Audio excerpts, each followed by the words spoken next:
currently match point. Let's go, brother. Aurora Game and kedua. for DFYG, they're going to have to make DFYG this work and versus get a win here to AURORA, extend the series. Philippines. Otherwise, they will be done here for Games of the Future 2025 in Abu Dhabi. Now, Wolf, I know we were talking about this on our own here while the panel was doing their discussion. This is such an interesting draft that Aurora brought, man. Like, they swerved it. They swerved it at the last second, too. And I think, again, we always talk about flexibility when it comes to the draft. This is a gold lane Cho in the hands of Siggy Boom. And they switched it, you know, because we saw that in the earlier. Whoa, he's actually quite low. Okay, this is going to be a tough lane, by the way. That's why I wanted to highlight this, Wolf, because a gold lane Cho versus a Claude. Ooh. All right, so that's it's a lot of time that Siggy Boom will not have, and even SUPERKENN is threatening for this one. Gonna be just a war of attrition between two junglers, and SUPERKENN wins it. That is the Kramer that he was able to steal, but TNC will have the retribution for the gold crab. So arguable who got the better of the trades.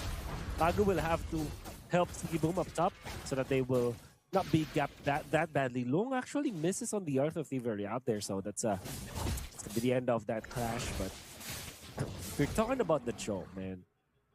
If the Cho is in the roam, it is usually played in the team fights. You can always see it like every single time there's a team fight. But if you're a gold lane Cho, there is this approach where you can be that split pusher, and then you come in when the fight is already almost done, and then you get a pick off.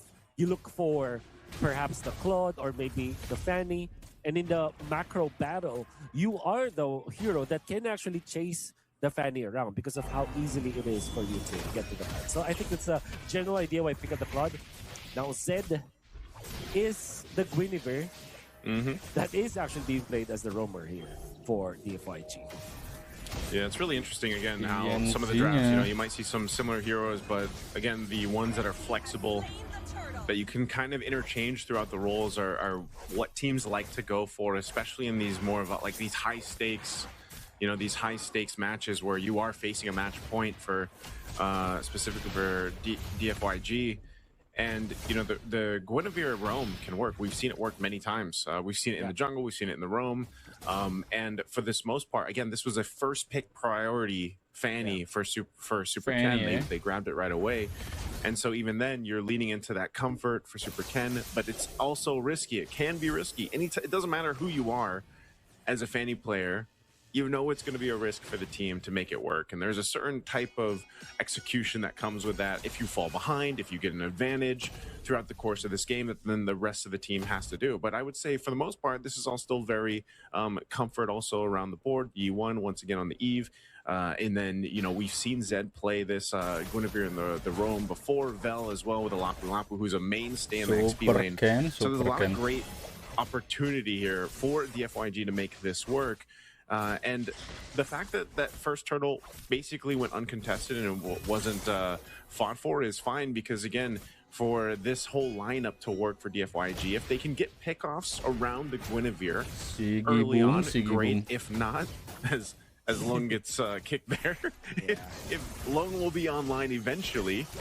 Zed is in trouble. Get taken out. That's the first blood. SUPERKENN has to run away from this one. The Fanny will not be able to get away from Rosa's grasp. You won. And that is going to be 2 kills for the Jushin and 1,000 gold lead for Aurora Gaming. What a start. Big start already. Rosa with the Jushin, probably the most picked if it's open. Maybe aside from the Farsa right now, currently, just in the current meta, but also here the Games of the Future. And you, such a utility mage, you get an early start with it. You're going to scale up even better than you normally would. But even then, ooh, nice little dodge there. Make sure he doesn't get spatial migration. So he's going to be fine. But again, even using that beacon, look at for the turtle. Oh, Vel? Vel? Okay, gets it. And actually forces TNZ out. No retribution, no problem. Now SUPERKENN wants round number 2 in the mid lane. Quickly learns that he has to just get out of there as the damage coming out from Aurora is just way too overwhelming for him. Whereas DFYG up top, Long is just taking out Siggy Boom, and comes Pagu. Siggy Boom might have overstayed his welcome, does have the purify, and will pop the ultimate down. Pagu in trouble, Pagu down. Rosa gets in front of Long this time. And we will be taken out as well. TNZ, consolation prize to take out the roamer of DFYG, but Aurora Gaming have challenged this Claude who has been freely farming up top, only to feed him with 2 kills. I gotta say that was like a chess game right there, man. Up top, you know, you see SUPERKENN take a ton of hits just from the auto attacks from Lung. They try to set something up there, but then Zed was there to help Lung, and then it just kind of turned into just a trade, you know. But yeah, you mentioned this. You get a kill on Lung. He needs that for the Claude to go ahead and scale up faster here. You know, and I'm wondering what Sigiboom is actually going to build on this Cho, just because we don't see the gold lane Cho picked up too often. Like, it's so rare to see it. I know right now he's got the War Axe. I just wonder through the course of this game what kind of build path he's going to go. Is it going to be more defensive? Is it going to be that pure hybrid? We know, you know, hey, there's some risky players that'll go damage, right? But in this case, you don't want to do that, obviously, against the Claude when it's across from you. So for the rest of Aurora Gaming's lineup, it's still relatively even across the board, nothing too crazy. I'm still surprised. Oh, E1. Yeah. As soon as you got the Sky Piercer. Red stuns. Now Sigiboom gonna be the trade. Bago wants to go for a kill up to Zed. Zed tanking a little bit for now, but eventually will fall. He can CNZ to even get that killing another spree. stack. Another stack for the killing spree. Just as he hits it, he gets 2 kills. Oh man, what a dream scenario for TNZ. That doesn't really save them yet in this game, as SUPERKENN and the gang, they were able to take out the Cho. Well, Lunar is going to be able to defend the bottom lane, although that's happening. TNZ already working on this churl. Retribution is available for SUPERKENN. In fact, he has a level advantage over TNZ, but that means that they will just take it. Seems like SUPERKENN is not even interested in that, especially because 4 members of Aurora Gaming are already positioned around the churl. Yeah, they knew they had that too. You know, this is going to be actually of concern though for DFYG. That TNZ is getting these stacks pretty easily right now. You know, and Aurora Gaming is actually feeding them to him if they get the opportunity to. Another turret's gonna fall. So they work on their first turret. They get that down in the bottom lane for Aurora Gaming after getting that last turtle of the game. Now in this case, like I said, DFYG, they have plenty of grounds to cover. They're not, you know, they're not far behind by any means at all. And as long as, once again, they can contest into the objective, the Lord, once it comes up in about 1:10, they should be there. DHS is now locked in for Lung. He should, does he have the 3 items? He can deal with pressure here, though. Let's have the Purify for now. Members of Aurora Gaming is gonna be enough. Mahal juga ya, guys, ya. Onto that Purify, Rosa is gonna be the exchange. Aurora gonna be very happy about this, especially if they do score kill on KABEL, which will be the case. A mega kill for TNZ. Another stack. Another stack. That's 3 in a row. Maybe the consolation prize is the mid lane. Seems like it's not gonna be the case. SUPERKENN, the damage is not enough. Oh my goodness, Aurora Gaming have found so many wins across the map. Yeah, it's just all over, you know, and it's too bad they didn't get that turret down at least in mid. It's nearly there, so maybe just getting that one hit. But, you know, for the most part, it's troublesome for Aurora Gaming to continue to go ahead and get these stacks for DFYG. That's where the trouble basically lies, because you're going to see TNZ now that he's got these stacks and he's got, you know, his scaling is where he needs to be, plus the Warcry emblem. He can actually just dive into these turrets and these setups if they find them. And that's what's going to kind of, that's exactly what I was talking about. Oh my goodness. Oh, immediate burst. TNZ. Oh, we jinxed it, man, because we were so shocked about the damage output of TNZ and how quickly Long melted out there. DFYG weren't able to protect their Claude, and even without the retribution, seems like Aurora Gaming are not going to be phased when it comes to controlling this Lord, because they know they are in a massive advantage. SUPERKENN, can he pull off a miracle here? It seems like they're not even interested now. They're not even contesting this Lord, despite them knowing that TNZ committed the retribution. Everyone's been or has seen a stacked up Hayabusa. Whether you've played against it or it's been on your team, it is a menace, basically, right? Yeah. And TNZ, he's been basically unleashed. He's been able to go ahead and do a whole lot throughout this game, 10 minutes in. And this is where also that transition kind of happens now. Like, he is such a big threat with the shadow kill alone. Like this, even if they decide, okay, Rosa dies. Okay, he doesn't. He chooses not to go in, which is better because they want to play into this Lord push. Rosa does die.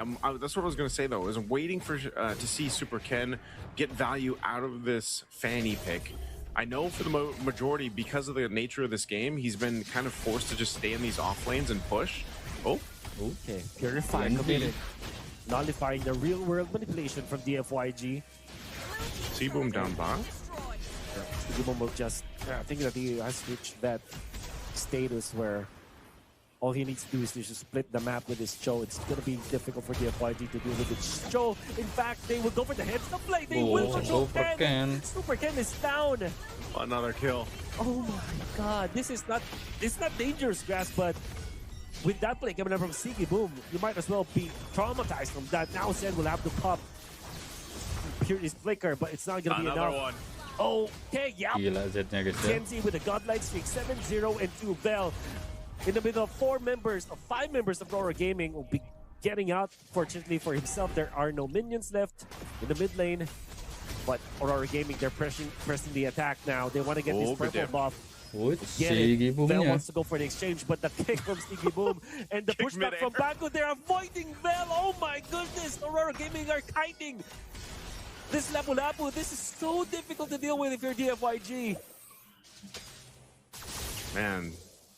This is probably the most frustrated I feel like a Lapu-Lapu would be. You know, you're trying to jump in, trying to initiate a fight with the bravest fighter, and you just get kicked. Like, imagine how that feels, how that looks. You're supposed to set things up, right? With that whole combination we see so much with Lapu-Lapu, but with Seaboom on this Cho, he's able to just kind of stop that in his tracks. Whoa! Okay, explosions into the mid lane now. For a while, DFYG are surviving. In fact, they were able to pop the Eve ultimate, but Sand is going to be the first one to drop. AURORA Gaming escapes the zone of DFYG. TNZ wants to go for SUPERKENN. The shurikens are enough. A double. That's that Sky Piercer. For TNZ, 9-0 and 2. Oh my goodness. A dream game for a Hayabusa. That's a dream game for a Hayabusa. That's a dream game for a Sky Piercer. So you're gonna go for more. Seaboom wants to go for the kick. Finds it, will not continue because long is gonna be a problem. But of course, they will give it to the Hayabusa this time. 10-0 and 2 for TNZ on this Hayabusa. How many stacks does he have right now? I think he's maxed out. He probably is maxed out. Yeah. Yep. He's maxed. I was gonna say, like, again, as soon as he bought that Sky Piercer, value right away. Got kills right as he bought it. So it's max stacks now. TNZ, like, that's why I was saying it's going to be a problem. It's troublesome. DFYG, Zed's going to go for a setup, but this is Seaboom. I don't think you're going to be able to do much at all. Good use of the beacon defensively to keep them from going further. And this is, once again, just an objective that's going to go in the hands of AURORA Gaming. In this case, Wolf, you know, when you're facing against a fully stacked Sky Piercer, this actually changes your approach to these team fights too. Because of you're aware of it, but even regardless of that, the way that Pagu has been playing is what I exactly said in last game. He's so aggressive with it.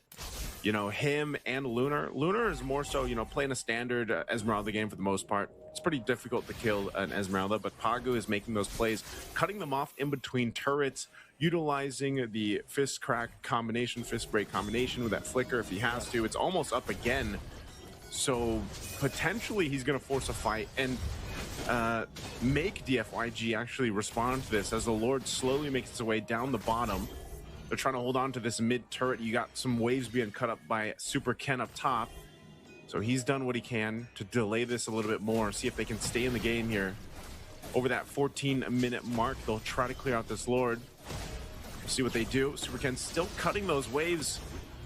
But again, Pagu, keep an eye out for him. If he decides to fight, he's got immortality as well. So that base turret being worked on, SUPERKENN will take their purple buff. But these next waves are going to be pushing in here. This base turret will go down. Oh, there's the flicker, but the kick is not on the mark. Eve ultimate. And a prompt AURORA Gaming to receive so much damage. A little bit of an oopsie coming out from Seaboom. But AURORA Gaming they have still achieved their mission. They are taking out the turret down the bottom lane. Pagu, the ultimate, just SUPERKEN. gone the members. DFYG did not pay the price as he flickers out of there. That should be it for DFYG, especially because TNZ, the threat of the Hayabusa, is looming just around the corner. They'll have to clear the minion wave in the middle. And Aurora Gaming will just be happy with one turret takedown. That's an inhibitor of DFYG in the bottom lane. Yeah, usually off that first Lord, SUPERKEN, you know, finally that tier 1 turret goes down, by the way. SUPERKEN swings on in there, gets that down. They needed that. It's, you know, it's such a small thing that mid-tier turret does help. TNZ. Oh, that's the beacon as why it was used now. Vel is going to drop. That is TNZ. Number 11 for himself. Eve with the ultimate. That they will just run away from that, but in comes the kick. Immortality is available for Zed, but I doubt that he will survive this. Zednya tumbang ya. That's legendary. This has to be 12-0-2. This has to be one of the best KDAs in Games of the Future right now. 12-0-2. For sure. TNZ just, again, having the time of his life. And it could have been that way. It could have gone either way for either a FANNY or a Hayabusa. It just so happened that TNZ and the rest of the composition here really allowed him to shine, whereas more SUPERKEN really had to play the map. You know, he had to go ahead and focus on the side lanes, essentially. But there's been really no fight for the objective. It's every objective, every turtle for the most part, and then the Lords are pretty much just for Aurora Gaming to take. Yeah. Aurora Gaming, I doubt they will give this up. DFYG are not in position, maybe a steal, but Aurora Gaming are getting the Lord very, very quickly. Zed far too late, might be punished. There's the ultimate. Now they will take out Zed just like that. Sigiboom wants to go for a pickup, but I'll find it for now. Such a calm take for Aurora Gaming. Zed trying to go for, and just, you know, some sort of vision, some sort of optics around the Lord, but was quickly punished. And the ultimate coming up from Lunar. And Aurora Gaming are standing up for a possible ending push. Can this malefic gun from Long kasih tahu gak sih kan kata gua mah. for DFYG? About to find out. SUPERKEN trying to go for some clearing out up top. For now, Aurora Gaming are waiting for the Lord. With their lineup, they should be able to defend this, though. I know they're down 7,000 unless it goes bad with this team fight. Oh, Sigiboom getting punished. Actually down for the count. The Cho is down. The Aurora Gaming, all of their minion waves up top and in the middle were cleared out. The bottom lane with the Lord is also getting cleared out here. Just that one jump coming up from Sigiboom that did not net any kick. It's gonna be enough. SUPERKEN. Gotta be careful with this. All DFYG are on the aggressive now. They want to make a play. And that's going to be enough for Aurora Gaming to just sit down and wait and get back out of there. That's what I was saying, Wolf. You know, with the lineup that they have, DFYG, they should be able to survive. You know, even a couple of these, maybe one more Lord push if they decide to concede that Lord over for the next one. I don't think they would want to, just because essentially, yeah, it's going to be an evolved. But you're seeing it, you know, they're able to go ahead and fight back. They're getting into that form where they're able to. You've got pretty much the items that you need, especially on Long. He is the big damage dealer here alongside E1. E1 even having a little bit of defense there with the Winter Crown now. But, you know, Zed picking up an anti-Karas, so jumps in. Double Violent Requiem out there. Can they take out Rosa at least? Looks like that's not going to be the case because the stun from Sigiboom stops Vel and the entirety of DFYG. Sigiboom wants to get a pick off onto the bottom lane. SUPERKEN. Is this going to be enough damage from the Cho? The stun and the kick will be there. Damage not nearly enough. Oh, they might get punch from DFYG. The sandwich is there. Vel. Oh, misses the initial stun. They push the bottom lane. Sigiboom just pushes them back. In comes the ultimate, the shadow kill. At this point, with 4 members tanking it, there's not going to be enough. DFYG live to see another set of minutes here. Tahu gak sih, Ken? As Aurora Gaming's attempt onto the bottom lane was not going to be enough. Well, if that's all they had to do, DFYG is just going through the checklist here. They had to make sure that they were able to defend. They did that. Now they're actually in a contest period where they can actually go ahead and contest this Lord. It's an evolved one. If they somehow secure this, that's going to be massive for them to start knocking down some of the tier 2 turrets. Oh, they have isolated one. That's going to be Pagu. Immortality is going to be popped. Bell wants to secure this kill, wants to finish the jump, gets the flicker off, and the bravest fighter, yes, he can. Now it comes Rosa with the beacon. Bell is going to be traded off because of that. Rosa handles the rest of DFYG. It comes to Fanny. What a winter crown, but the evil ultimate is going to lock him down. Rosa out. Sigibum looking for an angle with his Joe, prepping up the Jeet Kundo. Doesn't have the flicker for now, and he's going to be found by the members of the DFYG. The kick is not nearly enough as he's getting punished. Now Lunar might be next on the docket. DFYG have found 3 kills, man. And can Lunar get away from this? Seems like that's not the target anymore for DFYG. Oh, they're taking the Lord, is going to put this Lord low, but Tienzi is still alive and Retribution is still up. Are you sure you want to do this, DFYG? This is a huge risk. I mean, SUPERKENN dealt with the wave. He's going to make it back up here. Lord's at a quarter of the health. Lunar low as well. Has to get away. How's the Purify for now? He goes for the backlash for the Winter Crown. He wanted to punish. Immortality getting picked up. It's going to be the Winter Crown. Can they take him out? That's 14 kills that they can shut down. Tienzi runs away. Long. It's not going to be enough. Tienzi goes down. Itu loh, Ken. The punish, the shutdown. Oh my goodness, and the Lord on top of it. They did it. DFYG has taken the lead back in their favor with this Lord. It's an evolved one. The lead that Aurora Gaming has held on to for literally the entire game is now gone. Tienzi still a little bit away to be back up, but they got to deal with this Lord. It's an evolved one pushing in. And DFYG is in a position to force a fight. Oh, the Fanny overshoots. But that's just for poking. In comes the ultimate Pagu. And again, they will get out. The Beacon just to get away from there. But the base in shambles. Pagu down for the count. Rosa Box and comeback, bro. Nice, Ken. Kelas. DFYG mounts the comeback. And we are going to game 3.